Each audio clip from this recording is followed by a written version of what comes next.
Hi guys, my name's Jess and welcome back to my channel. So today I've got another book video for you. I'm going to be talking about one of my favourite tropes of all time, which is enemies to lovers. I actively seek out these books. Like if I see it's enemies to lovers, I'm reading it straight away, and majority of the time I love them.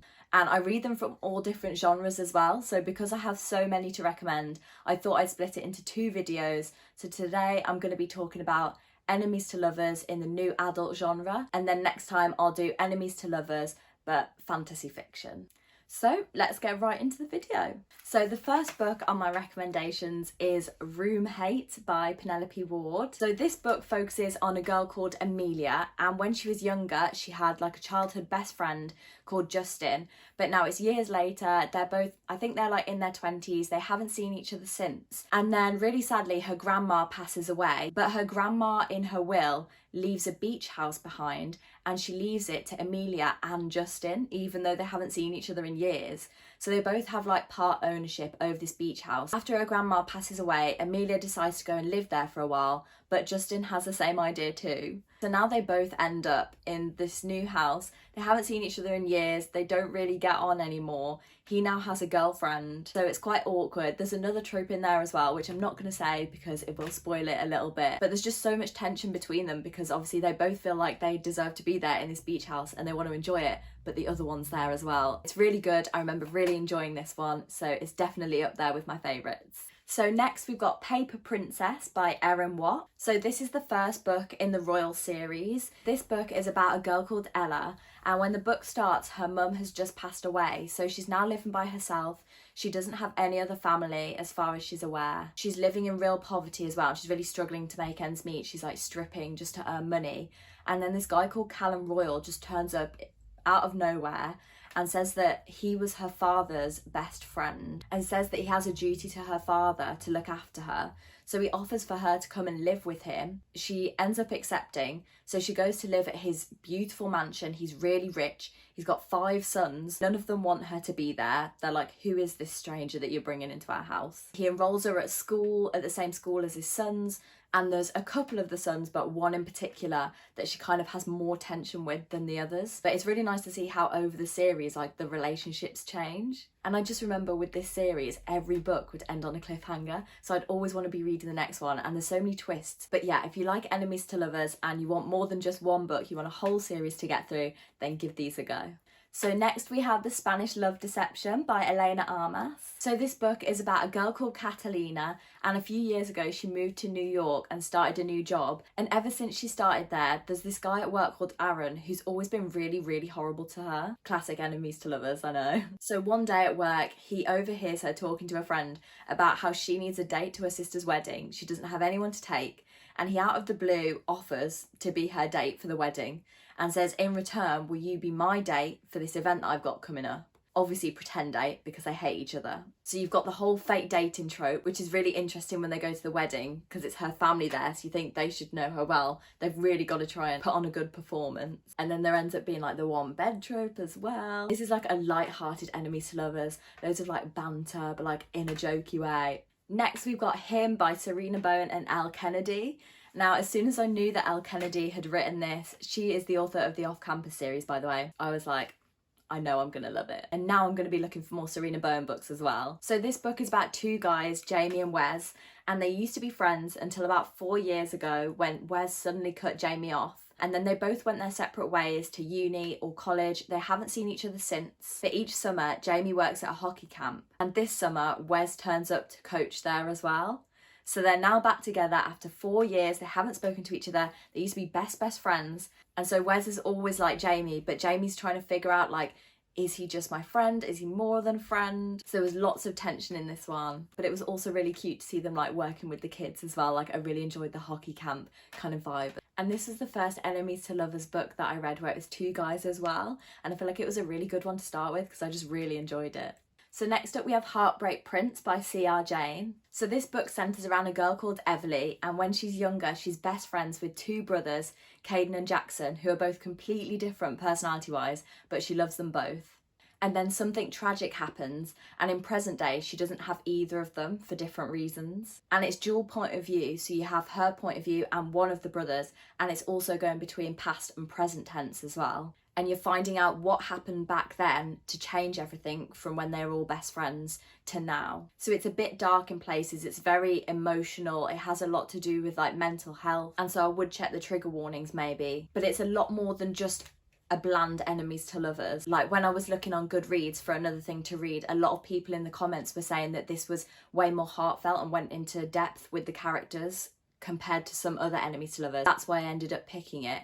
And I did agree, because normally enemies to lovers is just between two people, but this was basically between three. And it's part of a series as well, so you'll have more than one book to read if you want.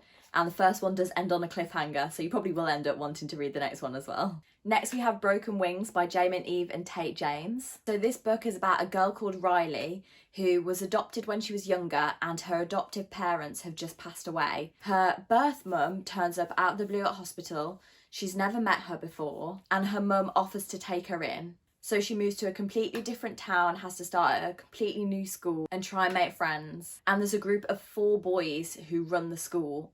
That's a very common theme as well, who obviously aren't nice to her. But it's interesting to see her relationships with all the different boys in the group as well. But there's one in particular that the enemies to lovers centres around. But this one's a bit different because she comes to find out that her family and the boys' families as well are all involved in this secret organisation. So if you like mafia romances, I feel like this has the same extra element that does. So you've got a little bit of them dealing with business things as well as their relationships, and you see like how it affects them. It's just a little bit more interesting. And this one ended on a cliffhanger, so I need to read the next book to find out what happens, but it was quite dramatic, I'll say that.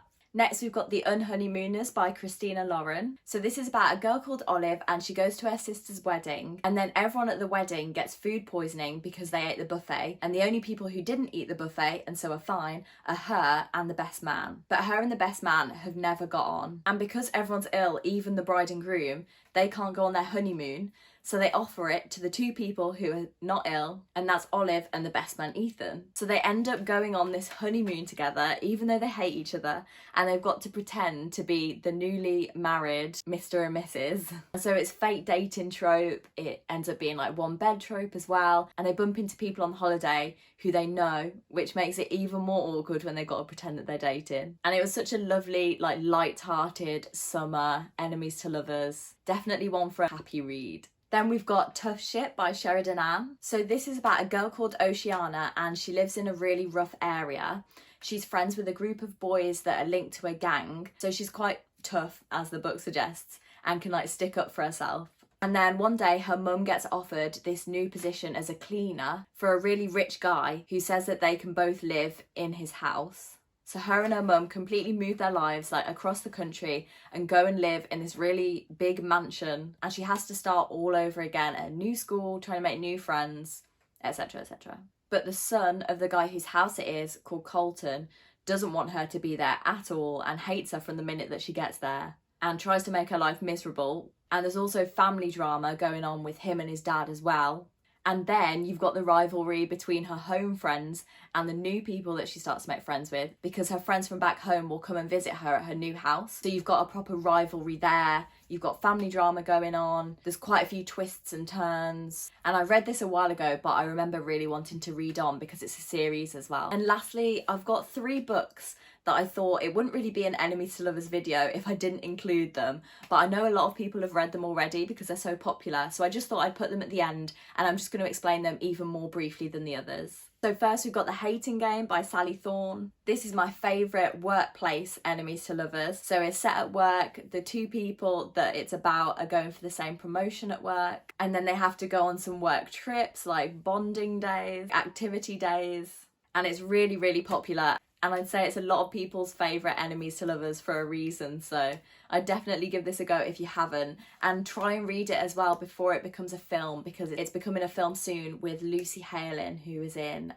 Pretty Little Liars. Next is Bully by Penelope Douglas. I loved this book when I read it. It's childhood friends to enemies to lovers at like the end of high school or university, that kind of age. About a girl called Tate, and she used to be friends with Jared, Then one day, for no reason, the guy turns on the girl and makes her life miserable at school. And now she's just been on a year abroad and she's come back from it with like a new sense of perspective. And she decided that enough is enough and she's going to stand up to him. And I just feel like this was really well done. I really enjoyed it. And I know a lot of other people who really enjoyed it as well.